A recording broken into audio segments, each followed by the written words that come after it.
D'autres maladies, d'autres permanence. Il y a des maladies et belées.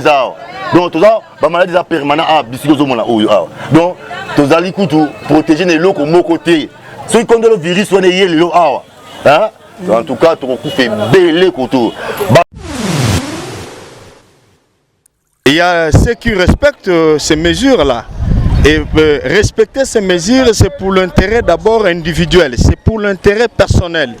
Alors, si les gens, ceux qui n'arrivent pas à respecter ces mesures-là, moi je pense que il faudrait qu'ils sachent qu'il y a un danger qui les guette, il y a un danger qui est là.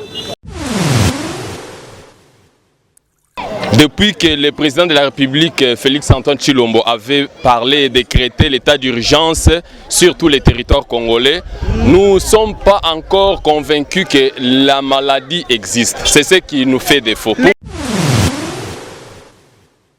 Batu bango moko nanu bazo douter que corona ezali. Ba mesure eza malamu mais suivi il faut ezala parce que batu bazala moi détendu kuna ba yebi que non mkonza mboka boyaki. Oui, bonjour. Étant habitant de la commune de Massina et puis motard to moni awa na coin awa. Mokonza mboka autaki kozwa mokano bandingisa que pas de renseignement à groupe à 20 personnes mais toye à la commune de Massina apparemment ba mesure ngo eza respecté té. Ce que eza respecté té pourquoi? Tope nini bokoki kosenga na ba autorité provinciale ya ville province à Kinshasa pour que lutter contre la pandémie à Congo. Oui, merci d'abord pour la question. Moi, je pense que dire que les mesures qui ont été prises par le président de la République ne sont pas respectées dans la commune de Massina, moi je dirais c'est pas du tout dans ce sens que... En plus, pour ngai, nazon di mate pona, na mona ta mutu mwa kufite, bako sarabiso kaka. Et là, il fallait que foot na batu na futi batu ayebi ko ba mikano na ndenge ya bongiseli. Mutualité misunga yo moko misunga to kate mutilinga la tezake yo moko misunga nga déjà na sadere ne la zabe na ko ke na Turquie Suède nga na Suède mabe na sale fona comme la dina bella kaponga na sina sadere la pétrolière grâce Mandela. Voilà, Misunga ya Grâce Mandela, la pétrolière quoi. Donc ngai na sina sadere et puis ba lycée na matu baza pe kuna na kosenga bukende kuna parce que ngai mo na sina sadere na ba lycée na ngai Misunga ya Grâce Mandela, la pétrolière. Misunga ezali mutuelle na biso ya santé. Ngai mo na ba lycée na nga toza déjà na kati ya Misunga ekopesa yo soin en cas de problème na mboka so pe sengi bi malibanda et bimisio kaka. Misunga ya mama Grâce Mandela. Allô? Ngaya wa santé eza Misunga? Ah! Hey, okatelinga lingala pour la santé à mwana. Mon fils, pour ma santé, Misunga? Ah! Okatelinga lingala. Bandeko, Misunga ezali kokatela mutulinga la te. Ezali mutuelle de santé. Oyo epesa meli na batu nyonso. Employé to non employé, mutu nyonso oyo akoki kaka contribuer na mbongo mukie na fin du mois pour être mokolo akobela Misunga ezwa soin na ye na ba hôpital nyonso ya minene ya République démocratique du Congo. Soki maladi na yo bakoki ko traiter yango awa na Congo te, Misunga akozwa charge na yo okende kozwa soin na bamboka lokola Afrique du Sud, Turquie, Suède, Russie, to Inde. Kala mingi te na bamboka misusu. Soki mutu oyo Misunga ezwaki charge na ye pona ba soin, Nzambe akamati molimo na ye, Misunga akosokipe na mort na corbillard. Ate bandeko bazali libanda bakoki ko adere bandeko na bango awa na Congo po ete bazwa kaswe awa na mbongo bango bazali kofuta. Na Misunga, ta santé c'est ta vie. Voilà, toujours dans le cadre de vous informer, très chers amis internautes, nous sommes toujours dans la série à Kotamboussa Micro, na biso topé Kosala baladeur, la population il y a commune Massina, plus précisément dans les quartiers 3 et 5 Mapela. Maman, bonjour. Bonjour maman. Concernant pandémie, il y a coronavirus, au Mokonzambo Kaouté Kozwa Mekano, la fois dernière, Baboya qui regroupement, il y a 20 personnes. Mais concernant le sondage Nabisotoye à la commune Massina, on a retrouvé un monde fou. Je ne sais pas. Est-ce que Kotoyo, Mibe comme Konzamboke, Komaki, Topenini, Ezali na base et ça la que population, base à la toujours que se retrouver dans la place. D'abord, le problème est pas l'électricité, ça c'est de 1. Les gens sont peu informés. Il faut qu'ils aient au moins courant ezalaka permanent, bato bazala informé dédé bato bango moko nanu bazo douter que corona ezali ba mesure eza malamu mais suivi il faut ezala parce que bato bazala moi détendu kuna bayebi que non mukonzi mboka boyaki ba soda bazoleka ba détergent pe ezate donc koto hygiène koti nanu te c'est ça le grand problème na coronavirus tozo yoka tozo mona te bato bazo kima lukuta bato nyonso neti koto yo bato bazo yeba te bato bazo tu as conscience d'abord campagne de sensibilisation mais voilà il faut ça na niveau ya ba autorité municipale ya commune mais le problème c'est le numéro 1 après si mibeko bango ba 2 ou bien 3 baza on a pona kolanda maman il faut pas landango et puis population eza le quoi troisième couche auto sibisaka kaka o bazoloba il faut biso msu tozo bomba bana po tozo yeba mais bongo batu msu ba yebité il faut batu baza informer mutu moko baleka ba sensibiliser batu bacha ba mai ba lobango yango des problèmes ya Massina les gens sont donc muké baza informés.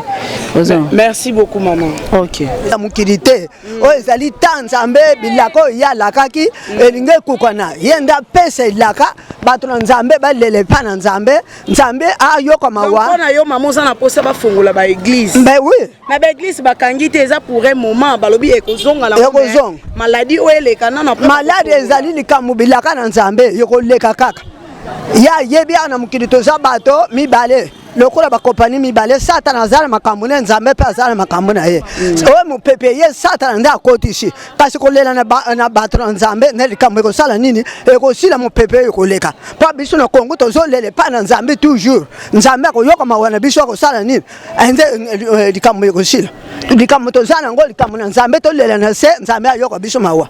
Merci.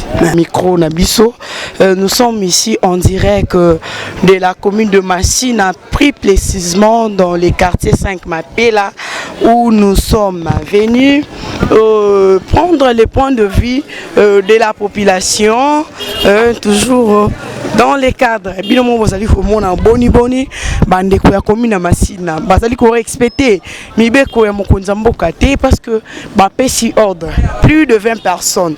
Mais ici dans la commune Massina, ce n'est pas le cas. Il y a beaucoup de gens, il y a un monde fou, il y a même des rassemblements de plus de 20 personnes. Je ne sais pas ce qui est sali pour Nanini.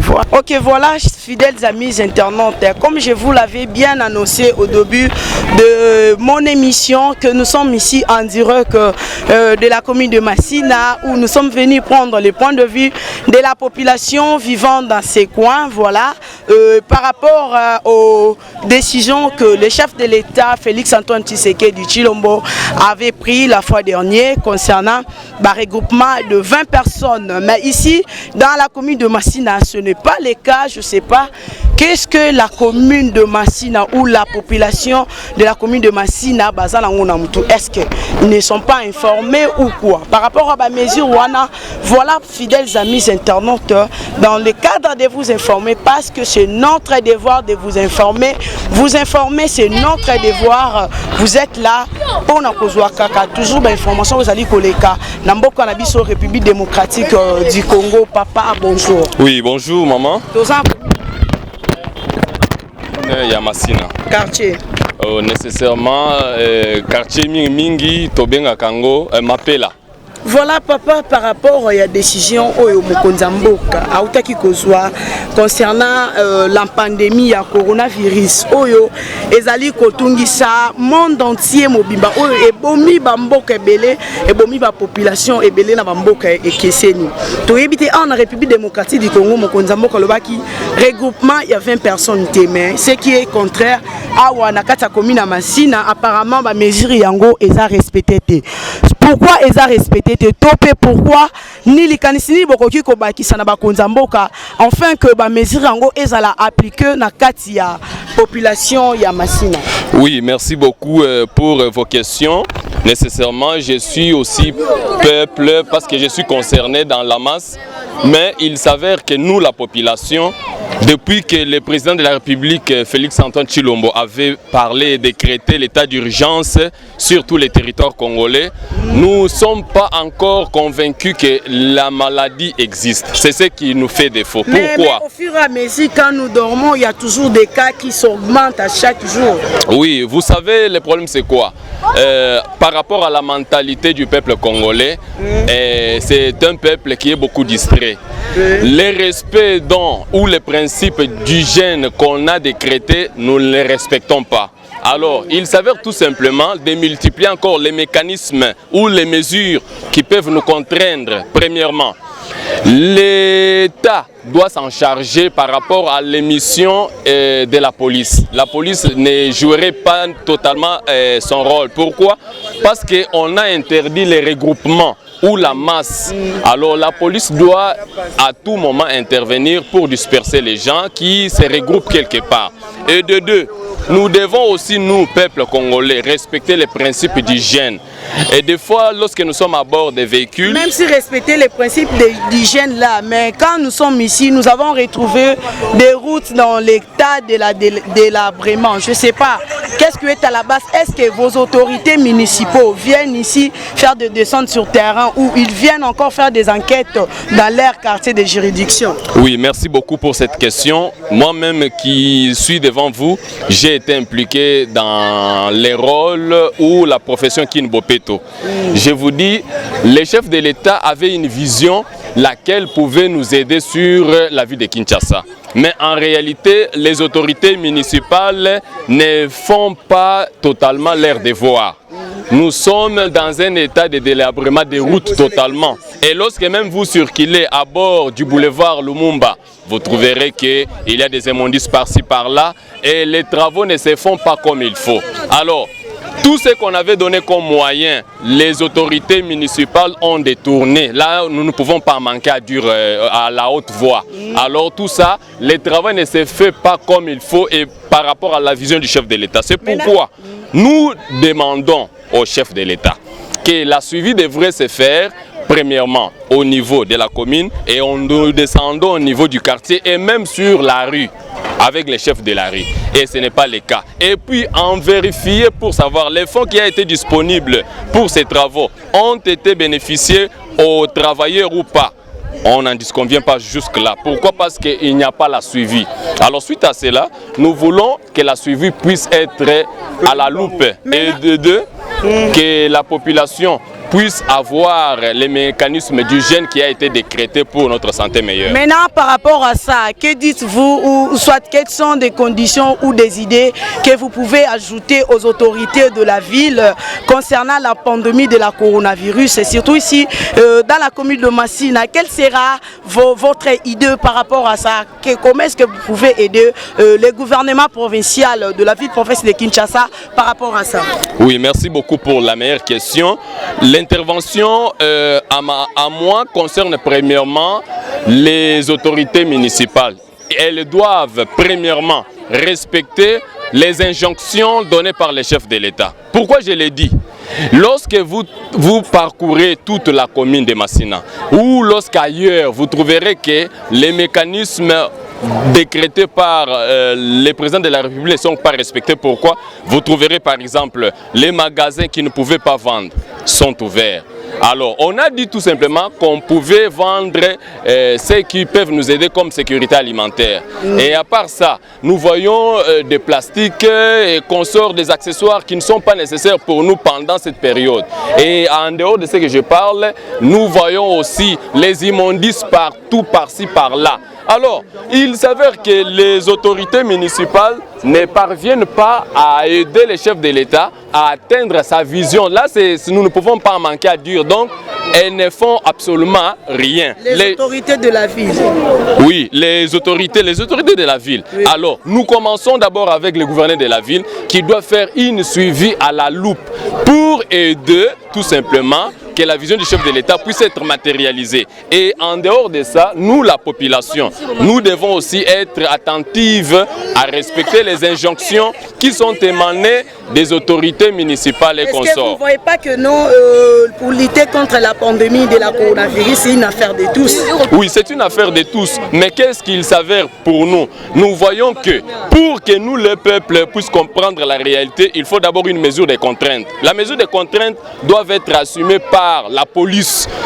La police elle-même, des fois, elle est corrompue. Nous voyons qu'elle ne respecte pas l'état d'urgence que le président de la République avait décrété. Vous voyez que la police voit, par exemple, une troupe, un groupe de gens, et elle fait semblant, et puis elle ne joue pas un rôle comme il faut. C'est pourquoi, suite à cela, nous voudrions nécessairement que l'État puisse s'en charger et décréter des mesures de contrainte qui peuvent nous aider à ce que la mission de l'État puisse être matérialisée. Surtout pour moi, je dis et je répète, la police doit jouer un rôle primordial selon lequel de contraindre tout simplement la masse et puis tous ceux qui sont en train d'ouvrir les magasins et dont on n'en a pas besoin, dont les accessoires ne sont pas encore utiles pour le moment. Merci. Donc, oui, bonjour. Étant habitant de la commune de Massina et puis montant tomoni awa na coin awa.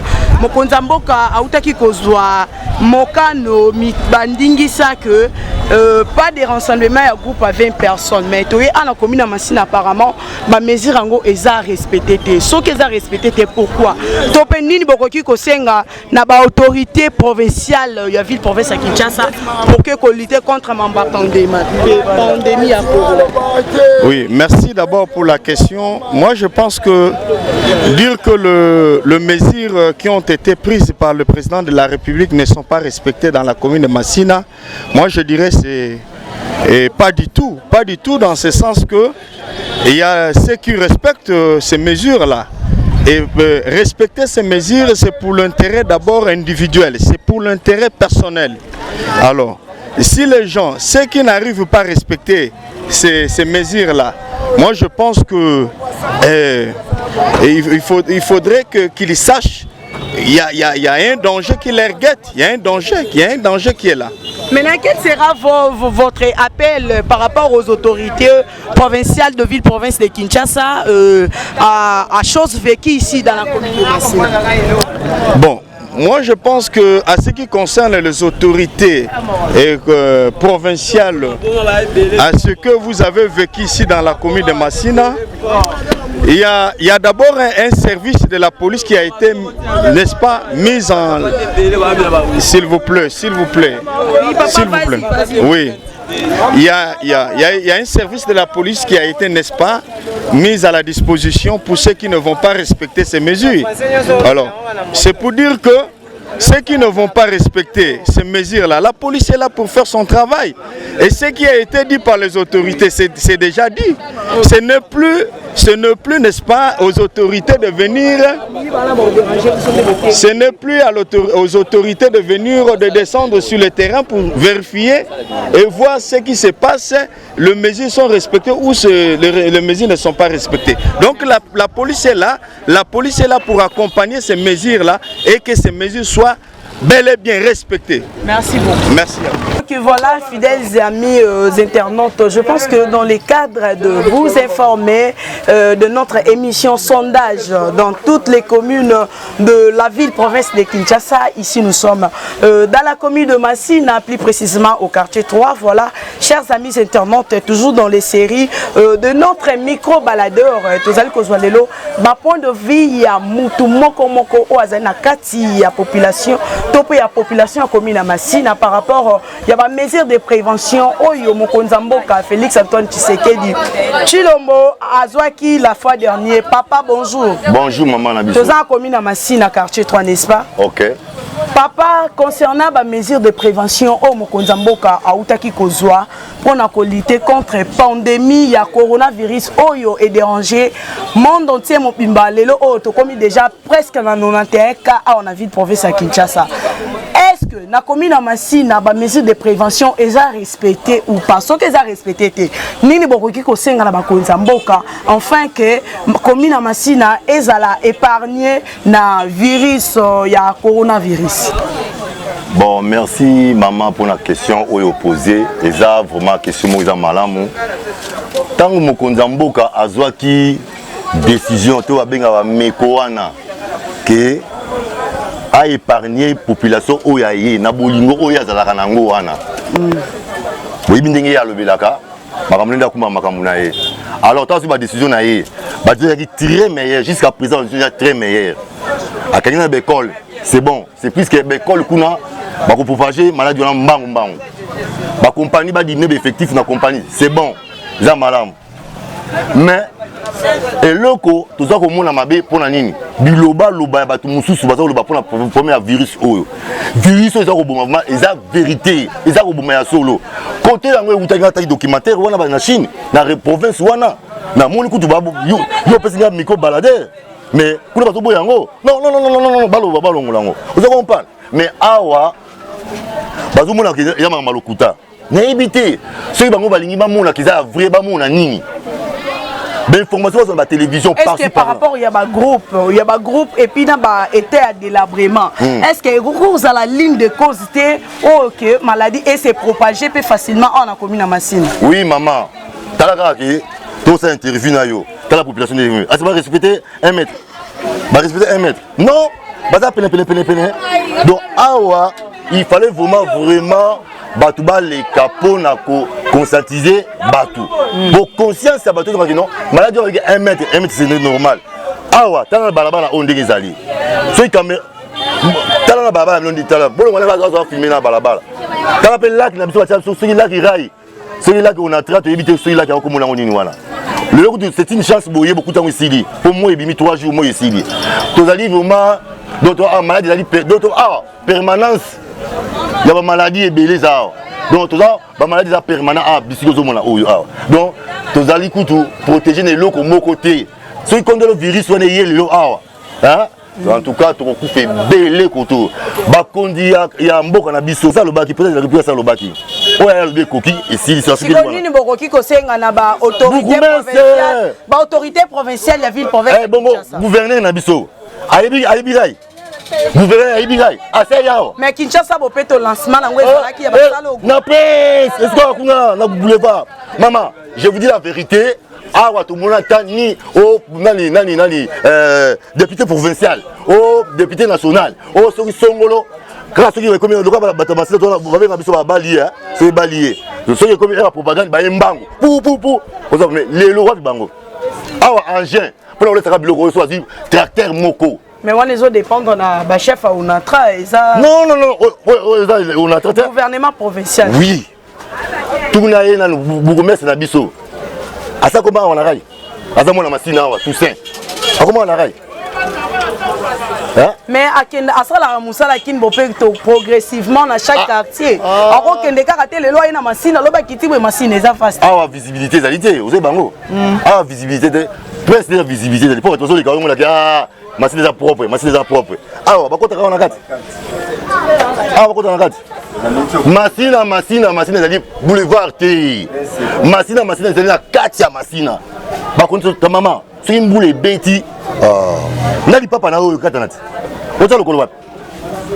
yango na biso ke maladie oyo soki eyi kaka ana masina tozala frappé tokokufa lokola basoso plus que même basoso. Donc sikoyo likanisi nini okoki kopesa na bakonza mboka pour que bozo ba mesure de prévention pour que et se propager te à la commune. Merci maman la question. Président de la République ça lancaki déjà. Quitte à maintenant ba exécuter na kati awa. Mais baza ko exécuter ba nani gouverneur et le quoi ça qui a 4 jours wana. Il pas propager sous maladie wana bang bang. Tato to komaki étouffer le quoi to comme en décembre. Hein le quoi qui tombe en décembre. Donc sommes là-bas le quoi bon voilà. Le quoi négocier c'est déjà na kati wana. Pour ba chauffeur on va combattre bato Gombe. Bata Kitambo. Ouais, on va tonga banda kuna bauta na chambre. Siko c'est déjà bango basi na ndako na mosi bato ki yango. Tamba kene ko somba biloko kolia kuna. C'est ba kabaka ki monter. Basi ba kabiango. OK. Ba kabiango. Merci beaucoup. Merci. Voilà, merci Bandeko Balandi à Congo Français. Merci.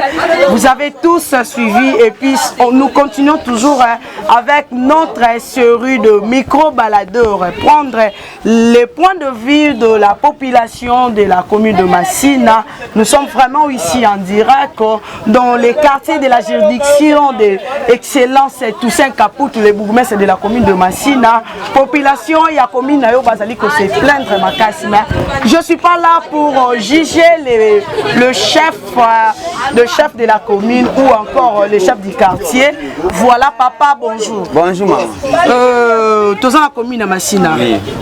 Par rapport à la mesure, au chef de l'État, son excellence Félix Antoine Tshisekedi Tshilombo, à la fin dernier concernant la pandémie, il y a coronavirus, bomi monde entier et bomi batebele dans le pays et belé.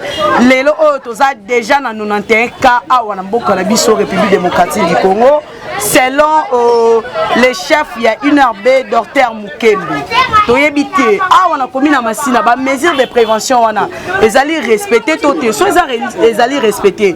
Ah, tout le monde déjà pour preuve, ils ont déjà plus de 20 personnes. Toyebité, qu'est-ce qui fait que on a commis la Massina pour respecter les mesures de prévention? Bon, et là, la population a biso et en retard. Les causes à comme des si balobaki, mais toujours en retard. Et puis, tu as en retard. Biso to linganini, bah fait ça la main, si ma batouba ou ta précaution. Donc là, on va moni be fait ça la mité. Et on se mona batubazaka nguma au moins aucun de bateaux. Ata to sensibiliser to lo ba me ba yo kate pourquoi mususu ko na landage dernièrement lo ba vandima comme on a bibemba 20 personnes là ndimi ke corona zali. Ta des gars bato ndengwana so de muta comme lo ba ndengwana c'est déjà trop donc ils appellent ma bé pour la société. En plus, deuxièmement, et là on a osenga.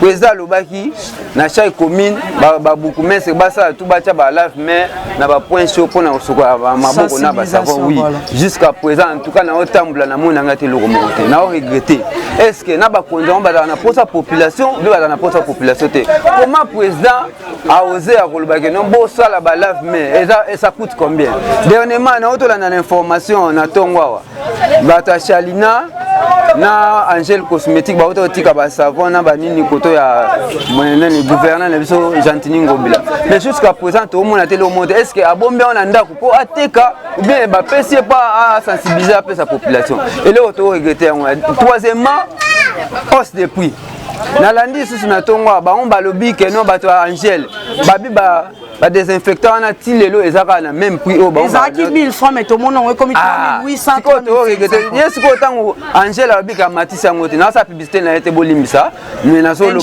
ah oui tango abika matisi mais ce ko tango ba on va montrer que le marché est flambé ba prix décision ni be précaution ni ba on bazui pour assurer population na ba to mo na que non ba konzo ba ocha ba linga population de baza pour échec à population.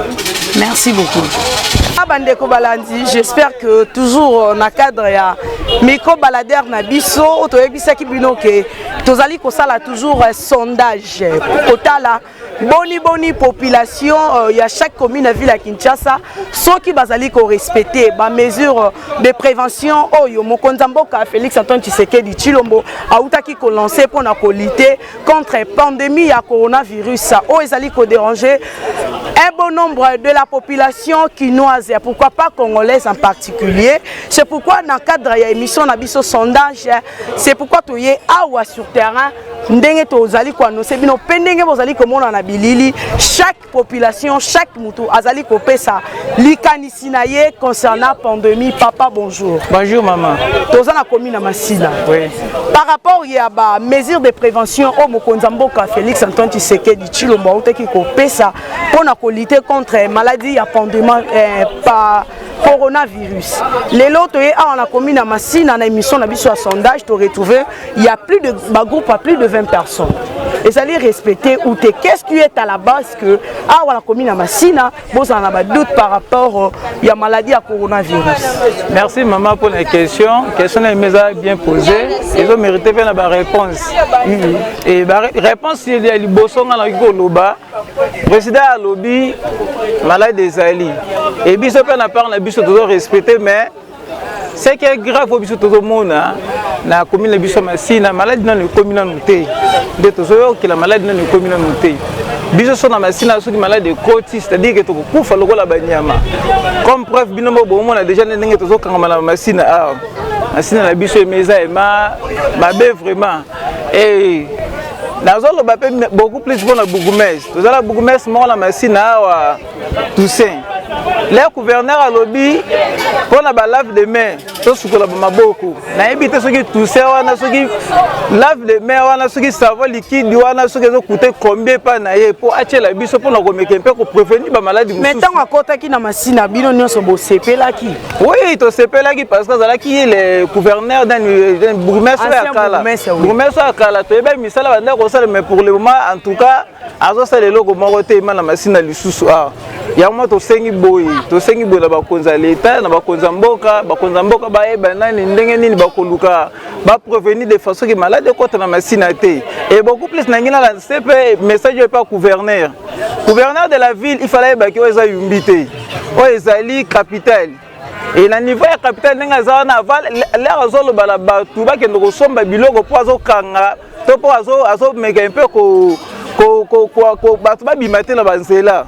C'est que le gouverneur est mon nègre lobaki na nègre to yaki komona ba lobby nango na nègre bat bande ko kanga malabanda na bat bakende na bazandu ko soma biloko c'est-à-dire que gouverneur po na yebiso mo yemo amona ki maladie wale lango léger mal ko kina ko zo mutu nyoso tout ma nyoso gouverneur ba lobby bakata ki ngo par rapport il y a hausse des prix dans ma grand marché mais na on ne peut pas continuer vu que un bon nombre de la population souffre mais on n'a pas assez d'argent notre économie est trop bas c'est pourquoi balongo là qui confine total mais en respectant toujours des mesures de prévention au Mokonza Mboka uté kopé ça mais maman nani oyo malingi a posé ba arte mabe na mboka c'est le même de gouverneur là ozolo bana batu bokende ko somba biloko bokende ko sala boy pesa batu délai déjà il y a 2 jours wana ndeti ngabo nazala zoka mbongo na nini ya gouvernement te na ko prévenir ndenge nini l'air ozolo babo il fallait ba ko futa nanu batu na futi batu ayebi ko ba mikano na ndenge ya bongiseli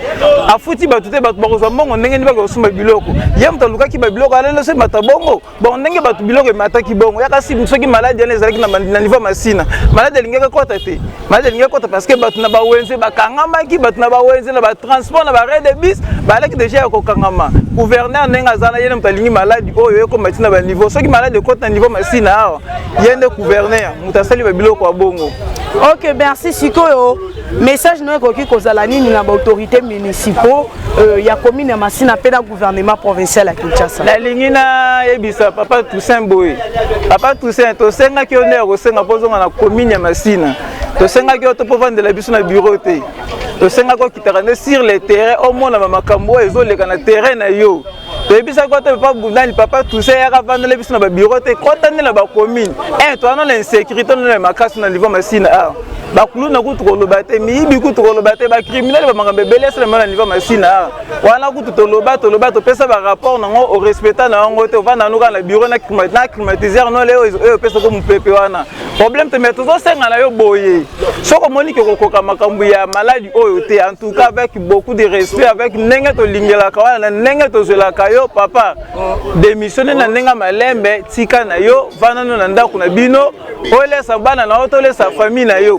na biso ma message de sa population etake bana changu etake précisément dans la Masina na biso etake biso mona bata Masina papa Toussaint kitana na base na yo kitana na base mais kana nuko solana na base na to ebandeni to ko bundisa maladie maladie eza masekite maladie eso boma soki pona bat musu bazomona ngoma seki mais pona biso bana masina tozomona kezo boma totalaka ba information tozomona makamlenge maladie zo sala yo nanu kitana na base nanu oyebandeni no solana na base na pona to ebandeni ko écarter ba maladie na niveau masina awa.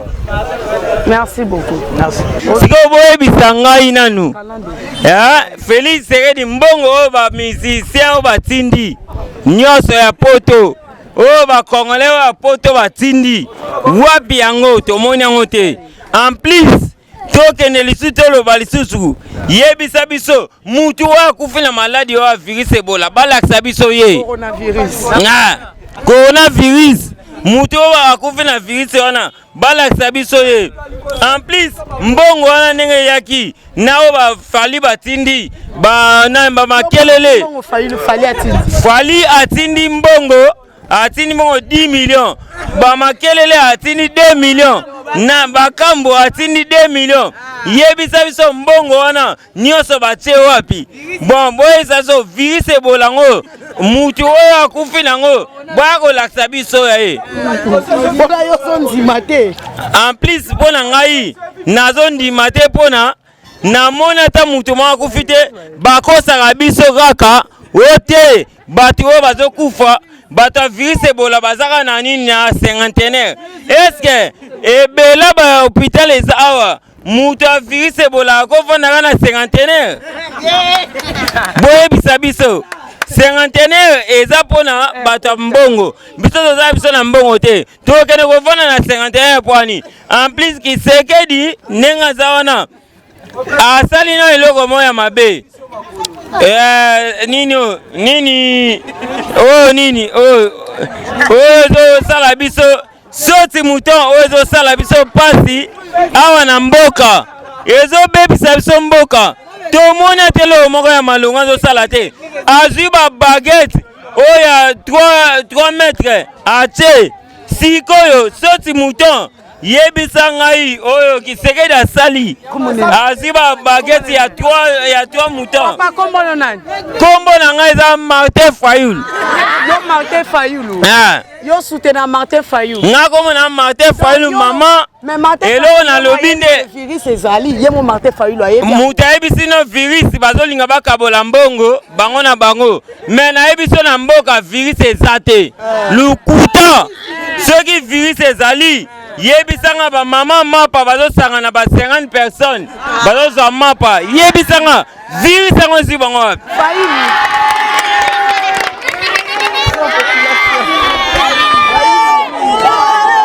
Ok, merci beaucoup à vous tous qui nous a suivis partout dans le monde entier. Vous qui êtes dans les États-Unis d'Amérique, vous qui êtes en France et pourquoi pas dans la continent asiatique. Merci. Tous nos compatriotes ensemble avec vous, les gens au Bobungisi, bande konabino ba bakufi na coronavirus. Tu as été nzambe alola azalaka toujours na mabota na bino et surtout ici à République démocratique du Congo, Kinshasa la capitale. Vraiment en tout cas tokosenga kaka na population na biso mobimbe pe na bande konoso ba Hollande biso dans le monde entier il faut tenir fort contre les mesures de prévention et de beaucoup prier biso awa na Congo français. Nous sommes là pour vous informer. C'est pourquoi toyaki poto kitana terrain tous à point de vue à ceux qui vont s'appeler la émission oyo topé bo s'appeler na ba intervention ya population ceux qui peut ba remarque ezali il faut toujours nous écrire ba numéro na biso ezali affiché au bas de vos écrans. Il faut toujours nous appeler, nous donner vos points de vue et que ça la biso malamu et que ça la et que tout évoluer na musala na biso progressivement. C'est pour ça na koti kabino cette émission a pris fin pour aujourd'hui. À nous revoir à la prochaine. Chico Saladin mon privé chéri d'amour, je t'aime bien, merci beaucoup. À nous revoir à la prochaine au boss José Didi Pumba. Merci à Wande Moussala. C'est ça le travail d'un journaliste, il faut mener des investigations. À nous revoir à la prochaine. Bonne guérison. À toi ma concert Margot. À nous revoir à la prochaine. Bye. Congo France.